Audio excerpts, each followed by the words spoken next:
Wow. What a day, what a night for conference championship football. We just finished watching the New England Patriots game versus the Kansas City Chiefs. I don't want to demean them in their rival with Patrick Mahomes, who played awesome through 3 touchdowns today. Came out a little sluggish at first. Patriots jumped on the Chiefs 14-0. Sony Michel led the Patriots as far as rushing yards were concerned. I say that because the Patriots' rushing offense pretty much dominated the line of scrimmage. Rex Burkhead had 12 carries. Sony Michel had 29. James White chipped in with 6. The Patriots pretty much moved the line of scrimmage and dominated the game on the ground. Tom Brady went out there and threw the ball 46 times. 30 completions, 348 yards, 1 touchdown, 2 interceptions. Just another day in the office for Tom Brady. But wow, what a game. What a game, what a game, what a game. And on the other side, on the flip side, the Kansas City Chiefs, as I said, Patrick Mahomes played great. I thought most of his passes tonight were pretty easy. Pretty much came out of scheme design from Andy Reid, who to me came out a little bit soft as he normally does against Bill Belichick. But in the second half, he revved it up. Patrick Mahomes ended the day with 16 completions, 31 attempts, 295 yards, 3 touchdowns. He was sacked 4 times. A big stat, though, on those 4 sacks, he actually had a minus 46 yards. So, those sacks play a big difference as the game goes on. Patriots advanced to the Super Bowl, final score of 37-31.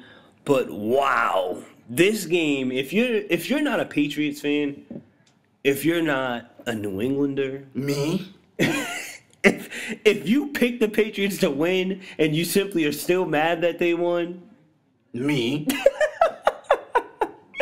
this game, I can understand why this one hurts. Wow, the Patriots come back in the fourth quarter, not once, but twice in the overtime period, drilling the ball down the Kansas City Chiefs' throat. This game pretty much, to me, cements Tom Brady's legacy as the greatest player of all time in the NFL. I want to do a segment on just Tom Brady, just to let you guys know. but to me, this win pretty much encompasses the entire Patriot dynasty as far as being outmatched, undermanned. They have no wide receivers. Julian Edelman, to me, has been a receiver that's been doubted his entire career. They've had no true number one wide receiver, and Edelman has continuously stepped up. I mean, they don't want to pay for him. Yeah, they don't want to pay for one. That's another story for another day. But the New England Patriots find a way to win. They find themselves in their 8th consecutive Super Bowl appearance. Brady is looking to get his 6th Super Bowl, which would pretty much tie him with Jordan in the NBA realm, and would cement him as the number 1 player in NFL history with most Super Bowl appearances and also Super Bowl wins. Mr. Lineker, what is your reaction to this game? First of all right, Patrick Mahomes, you're going to be the next GOAT, all right? Right now you're the baby GOAT, and he's going to... Listen, 3 touchdowns. He made some great plays. In the first half, I know they were shut out. And you know what? They put on a show in the second half. 31 second half points. All right? And NFL, in the offseason, you guys should really review this. Yeah. How is a game, listen, how is a football game, which is geared towards the biggest star on the field, which is the quarterback. It's a passing-friendly league. It's a quarterback league, quarterback-driven league. How is a game that is dictated by the quarterbacks, and you're going to have an overtime format that doesn't allow the other quarterback a chance? But it does allow them. No, it doesn't. To me, if your defense, to me, it goes both ways. We get it's a quarterback league, but however, your defense has to show up. If they can't stop the Patriots for a touchdown, no, you don't deserve to win. No, listen, you should review this rule. You absolutely should. After a touchdown is scored by the team that wins the freaking coin flip, literally, Kansas City's destiny was devised on a coin flip. What did I say when the coin flipped? I asked, hey, who got the ball? What did you say? Dude, I'm not. What did you say? I'm not addressing the Patriots. Dude, I'm not. And what did I say? Game's over. I'm not addressing the coin flip talk. I'm not addressing the coin flip talk. Listen. I'm addressing this right here, right now. The overtime rule needs to be revised. They revise rules every year. The tuck rule. Listen, this is one that you have to look at. A quarterback like Pat Mahomes should get a chance. One drive. I say it again. One drive after a touchdown is scored to go down there and answer the bell. Let me ask you this. Well, how many drives did he have in the first half? Listen, he had a bad first half. That's perfectly fine. And to me, you have the entire game. You have the entire game to have in it, which he utilized and tied up the game. Yeah, and in overtime, actually took a lead. I understand that, but in overtime, to me, those are the rules. You can't blame the rules. The rules change. You are the one that's telling me this. Yes, but you cannot sit here and dude. The rules have been the same all year. There's no way you get to this point and say, "Oh, they need to change now because it's not in your favor." You know what? Who did you pick to win? I picked the Patriots. Okay, so why are you so mad? Because, Pat, you had this, man. You had this, all right? You played a really good football game. I cannot believe and you will be right back. Now, let's talk about Tom and the Brady bunch. They moved the ball. They ran the ball well. They actually had a pretty slow second half. And then in the fourth quarter, obviously, what he does. That was an iconic 2-minute drill, I believe, where Tom basically said, I am the greatest quarterback of all time, and you will not stop me from getting to the end zone. And that's exactly what happened. But let me ask you this. Who deserved to win the game? Who played the better brand of football tonight in this Patriots versus Chiefs game? Patriots, but that doesn't mean anything.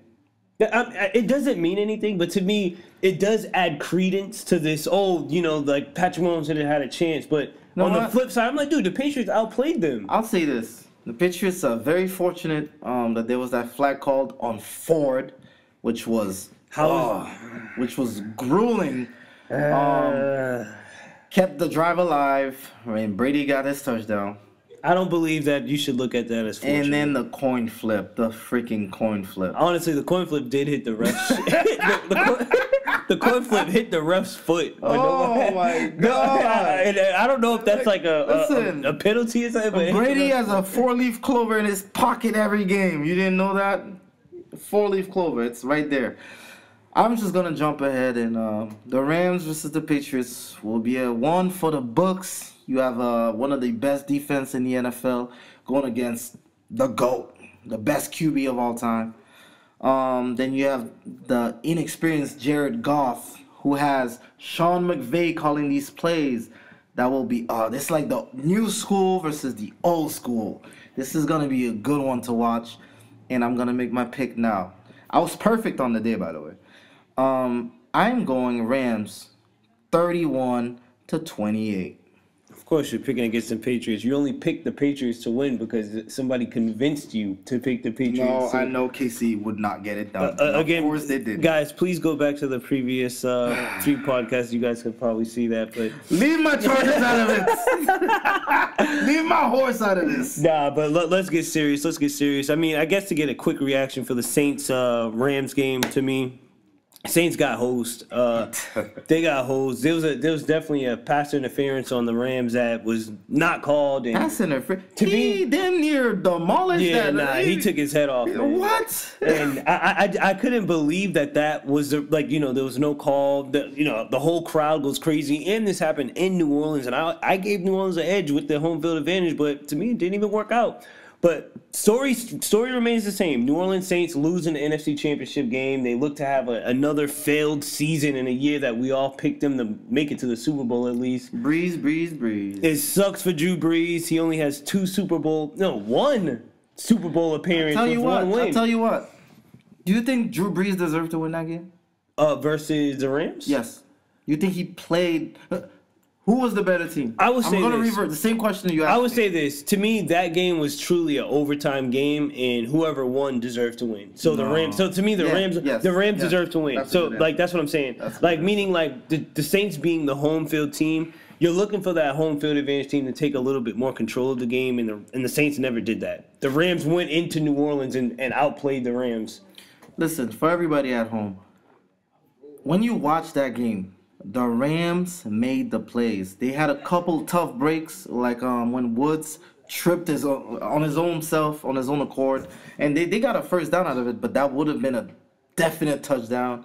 And when Josh Reynolds got them at inches, and then Goff fumbled the snap, the Rams played better football. And there was such a beautiful interception that laid into on Breeze. That laid into was so beautiful.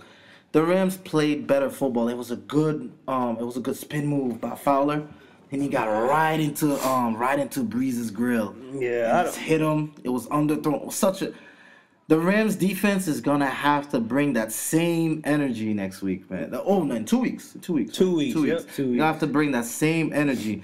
I do want to point out a fact that my co-host did bring up, and I didn't really want to give it too much value, but now it's clear as day. Gurley is injured.